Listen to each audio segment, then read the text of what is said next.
እግዚአብሔርን ማገልገል ከድሎች ሁሉ የሚበልጥ እድል ነው። ዛሬ የምንማረው እግዚአብሔርን ማገልገል ፕሪቪሌጅ በዚህ ምድር ብቻ ሳይሆን በሚመጣውም ዓለም የመጨረሻው ትልቁ ነገር የእግዚአብሔር አገልጋይ መሆን ነው። ታማኞች አርጎ ቆጥሮ ለአገልግሎቱ ምን አድርገን ይላል? ታማኞች ስለሆነን ግን አይልም። ታማኞች ስለሆነን ለአገልግሎቱ ሾመን አይልም። እንደ ታማኝ ቆጥሮ ነው የሚለው። በጣም ልዩነት አለ። በመጀመሪያ ደረጃ አገልግሎት ሹመት ነው። ሹመቱን የሰጠው ደግሞ እግዚአብሔር ነው።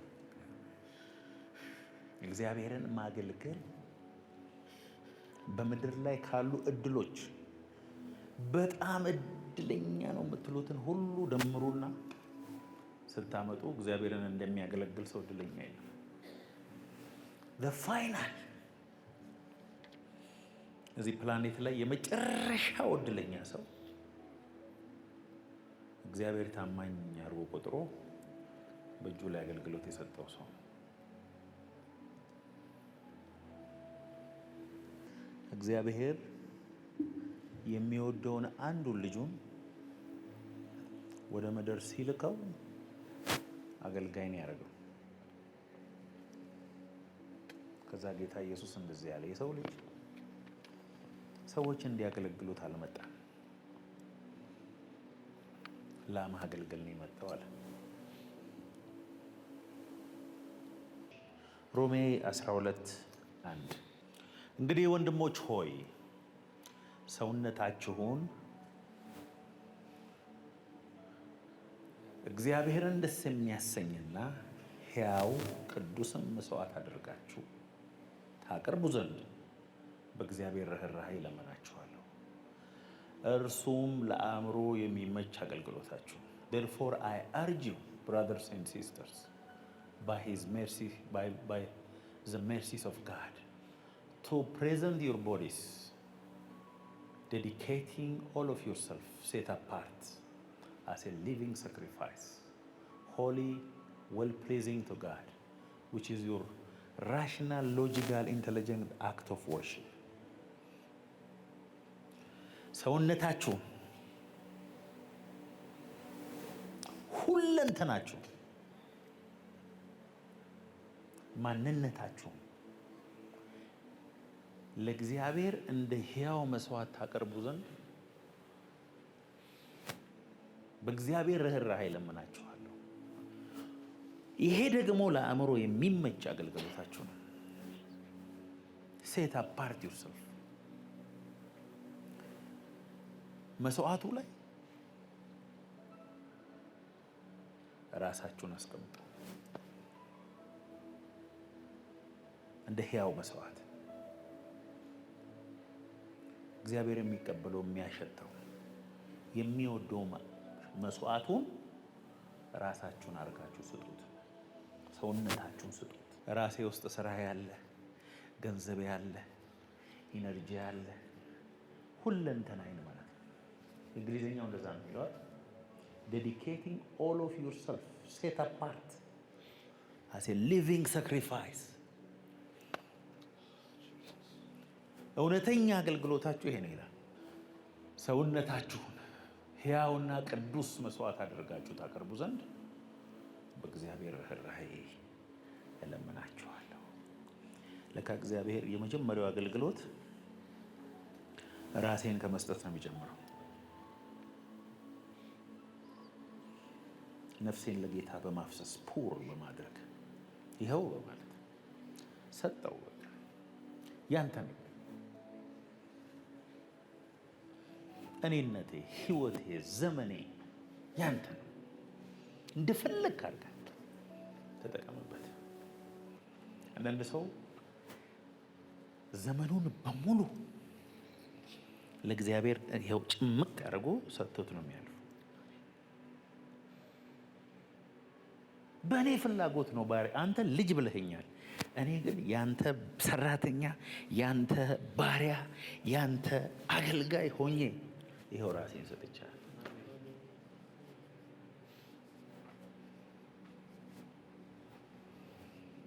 ሰውነታችሁን dedicating all of yourself set apart እንደ ሕያው መስዋዕት አቃጥላችሁ መሰጡት ማለት ነው። እግዚአብሔርን ማገልገል ማለት አንዳንዶቻችን ለእግዚአብሔር ውለታ የምንውል ነው የሚመስለን። እግዚአብሔር ይሁላችሁ እልፍ ጊዜ እልፍ እያላችሁ ለእልፍ ዓመት ብታባዙ የማያልቁ መላእክቶች አሉት። መላእክቶቹም ሳይኖሩ እግዚአብሔር ሙሉ ነው። አሜን። እግዚአብሔር ሰማይና ምድርን ከፈጠረ በኋላ አይደለም እግዚአብሔር የሆነው። ለእግዚአብሔር ሙሉነት ሰማይ ራሱ አያስፈልገው። በመጀመሪያው ቀን ነው ሰማይንና ምድርን የፈጠረው። መጀመሪያ ከሚለው በፊት እግዚአብሔር አለ። ሰማይ ሳይኖር እግዚአብሔር አለ። መልአክ ሳይኖር እግዚአብሔር አለ። እግዚአብሔር ሙሉ ነው። ስለ ጎደለው እኛን የጠራን ሳይሆን በሱ ሙላት ውስጥ ፓርቴከር እንድንሆን ነው እግዚአብሔር የጠራን። አሜን አትሉ? አብ ወልድ መንፈስ ቅዱስ ሙላት ኮምፕሊትነስ ውስጥ ነው ጆይን አድርጎ ብሎ የጠራን እግዚአብሔር።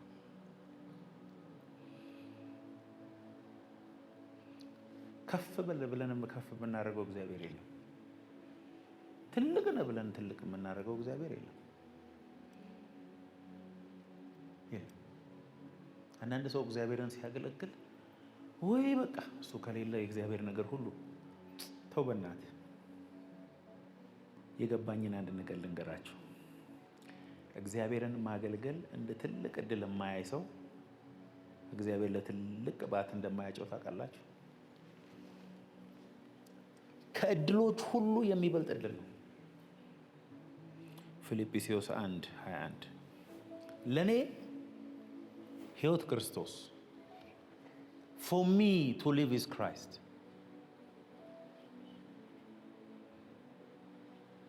My reason to live and to die is gain. መሞት ራሱ በክርስቶስ ሆኜ ጥቅሜ ነው።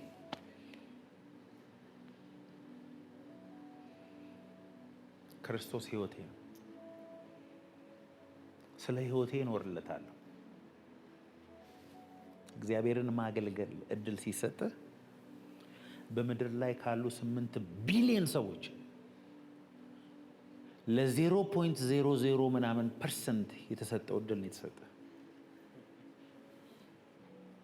ካንተ የተሻለ ሰው እያለ፣ በእውቀት ካንተ የተሻለ፣ በሀብት ካንተ የተሻለ፣ በመልክ ካንተ የተሻለ ሰው እያለ የተሰጠህን እድል እንዳታቃልል።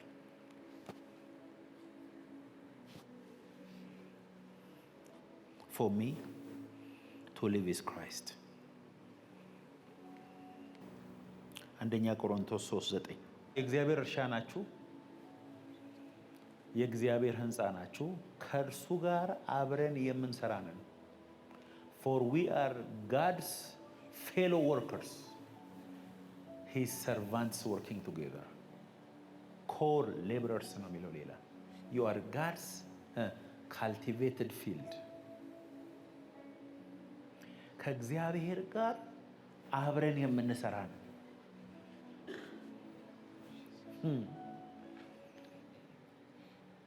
ፖይማ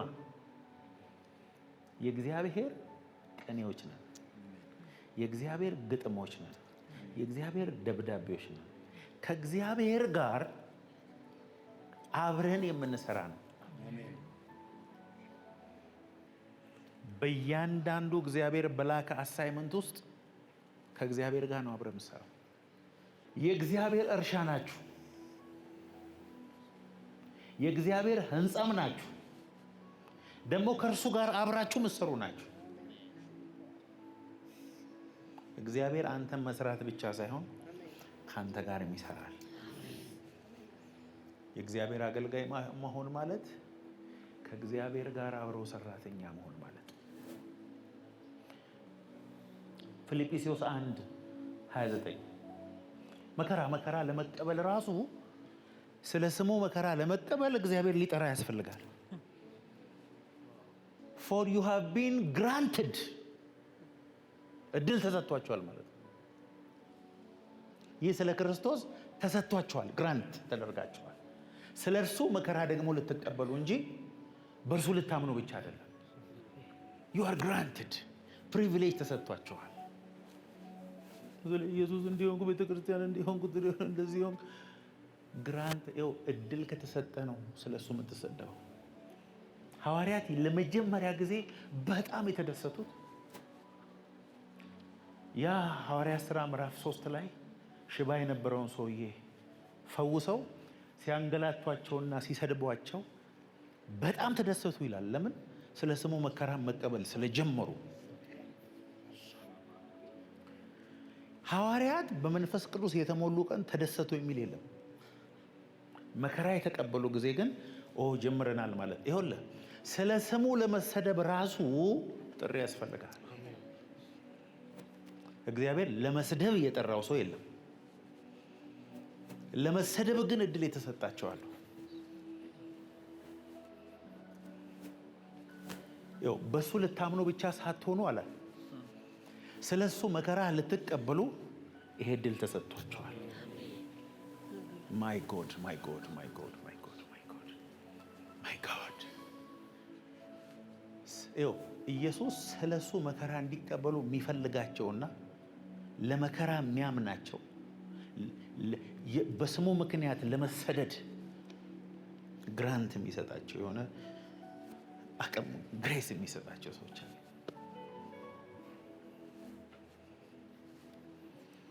ይኸውልህ እግዚአብሔር ስለ ስሙ ከባባድ መከራ እንዲቀበሉ ስፔሻል ግሬስ የሚሰጣቸው ስፔሻል ግሬስ። ይህ ስለ ክርስቶስ ተሰጥቷቸዋል። ምን? ስለ እሱ መከራ እንድትቀበሉ እንጂ በሱ ብቻ እንድታምኑ አይደለም። ለምን? አብሮ ሰራተኛ ነህ አንተ። ስለ ጳውሎስም እኮ ጌታ ሲናገር ይሄ ከእናንተ የበለጠ ስለ እኔ መከራ ይቀበላል አለ። አንተ በመከራ ደግሞ የበለጠ የሚያምንባቸው ሰዎች አሉ። እሱ ከአንተ የበለጠ ስለ እኔ መከራ ይቀበላል። አንተ መሀል ላይ እዚህ ጋር ወራጅ አለ ብለህ። ለዚህ ነው ሐዋርያው ጳውሎስ እንደዚህ ያለ፣ ሞት ቢሆን ሕይወት ቢሆን መላእክት ቢሆን ግዛት ቢሆን ያለው ቢሆን የሚመጣው ቢሆን ልዩ ፍጥረት ቢሆን ረሃብ ቢሆን ራቁትነት ቢሆን በጌታችን በኢየሱስ ክርስቶስ ካለ ከእግዚአብሔር ፍቅር ሊለየኝ እንዳይችል። አንዳንዶቻችን መከራ ብለን የምንጠራው መከራ አይደለም። የመከራ ዴፊኒሽን ጠፍቶብን ነው። እንድታምነው ብቻ ሳይሆን በጣም ከወደደ ስለሱ መከራም እንድትቀበል ይጠራል። for you have been granted እድል ተሰጥቷል። ለምን? ስለሱ መከራ። ሐዋርያው ጳውሎስ ለጢሞቴዎስ ደብዳቤ ሲጽፍ ምን እንዳለ ታውቃላችሁ? እኔን ተከተለኝ፣ መከራዬን፣ ትዕግስቴን። እንዴ ሐዋርያው ጳውሎስ ለጢሞቴዎስ አውርሶት ሄዶ ምን እንደሆነ ነገራችሁ? የሰራው ሕንጻ የለም፣ መጽሐፍ የለም፣ ምን የለም። ይኸውልህ አሁን ለአንተ ማስረከብህን ተረከባለሁ። መከራዬን፣ ጽናቴን፣ ትዕግስቴን እንካ። ጌታ ኢየሱስ ጢሞቴዎስ ከጳውሎስ የወሰደው በጠቅላላ መከራውን፣ ጽናቱን፣ ትዕግስቱን፣ እምነቱን ነው ሰጥቶት ሄደ። እሱን ደግሞ ምን አለው? በሽማግሌዎች እጅ መጫንና በትንቢት የተቀበልከውን እሱን በማቀጣጠል መከራዬን፣ ጭንቀቴን፣ እስራቴን ተረከብ። ሁለተኛ ጢሞቴዎስ 2:12 ብንጸና ከእርሱ ጋር ደግሞ እንነግሳለን፣ ብንክደው እሱ ደግሞ ይክደናል። በሰዎች ፊት የሚመሰክርልኝ የሚያከብረኝ በአባቴና በመላእክቶቹ ፊት እመሰክርለታለሁ። በሰዎች ፊት በእኔና በቃሌ ያፈረብኝ በአባቴና በመላእክቶቹ ፊት አፍርበታለሁ።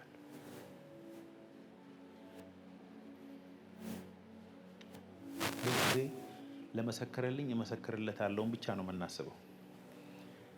ያፈረብኝና የተሸማቀቀብኝን ደግሞ እኔ ማፍርበታለሁ የሚል ደግሞ አውሯል። ብንክደው ይከዳናልም ደግሞ። ሁለተኛ ቆሮንቶስ ምዕራፍ 11 ከቁጥር 23 ጀምሮ እንደ እብድ ሰው ላለው እኔ እበልጣለሁ። ከእብድ እበልጣለሁ እኮ ነው። እኔ ከእብዶች የባስኩ እብድ ነኝ ማለት ነው። I am speaking as if I were out of my mind. I am more so. እንዳበደ ሰው ልንገራችሁ፣ ግን እኔ ካበደም ትንሽ የበለጠ አብጃለሁ። በድካም አብዝቼ፣ በመገረፍ አብዝቼ፣ በመታሰር አትርፌ፣ በመሞት ብዙ ጊዜ ሆንኩ። አይሁድ አንድ ሲጎድል 40 ግርፋት 5 ጊዜ ገረፉኝ። ምን ማለት እንደሆነ ልንገራችሁ። በአይሁድ ባህል 40 ከተገረፍክ በቃ ያበቃል። 39 ገርፈውት ቆይ ቁጥሩ ጠፋብኝ ብሎ እንደገና እየጨመሩ ይሄ ኢየሱስ የሞተበት ግርፋት ማለት ነው። 5 ጊዜ 39 ስንት ነው? ፌንት እስኪያደርግ ነው የሚገርፉት። እንዲሞት ነው ደግሞ የሚገረፉ። ለ41 39 5 ጊዜ ተገረፍኳል። ቀጥል። 3 ጊዜ በበትር ተመታው። እንዲሾጥ አይደለም እንዲሞት ነው የመቱት። 1 ጊዜ በድንጋይ ተወገርኩ። በነገራችን ላይ መጽሐፍ ቅዱስ ብዙ ያጠኑ ሰዎች የሚሉት ይሄ በድንጋይ ተወግሮ ሞተ ተብሎ ጉድጓድ ውስጥ የተጣለ ጊዜ ነው እስከ 3ኛ ሰማይ ሄድኩ የሚለው። እንዴት አይሄድ?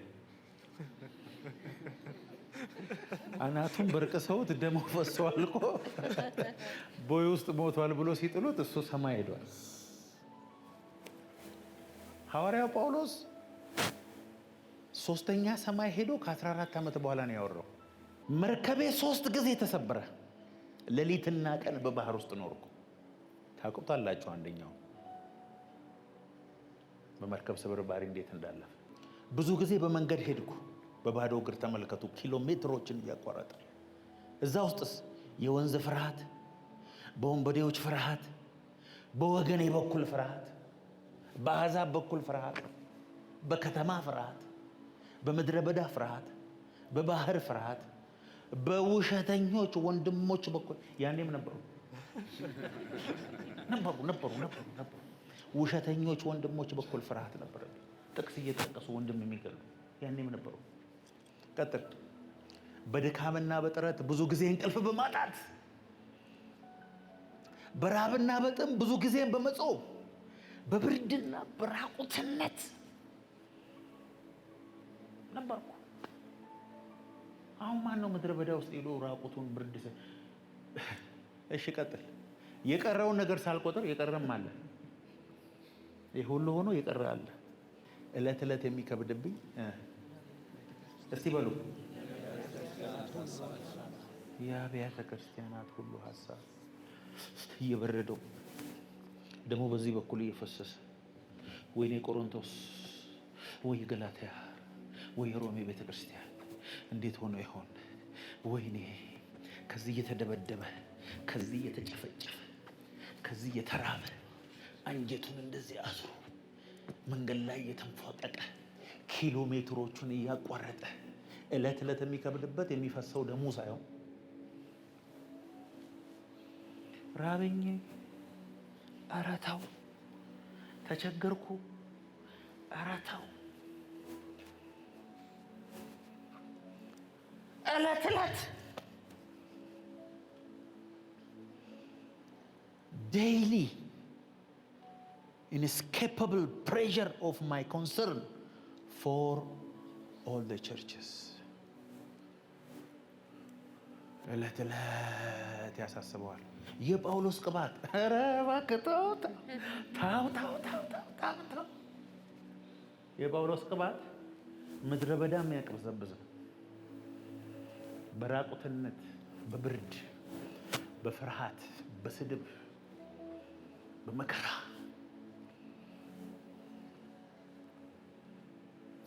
እለት እለት የሚከብደኝ የቤተ ክርስቲያናት ሁሉ ሀሳብ ነው። እለት እለት ያውም እለት እለት እየተደበደበ ማለት ነው።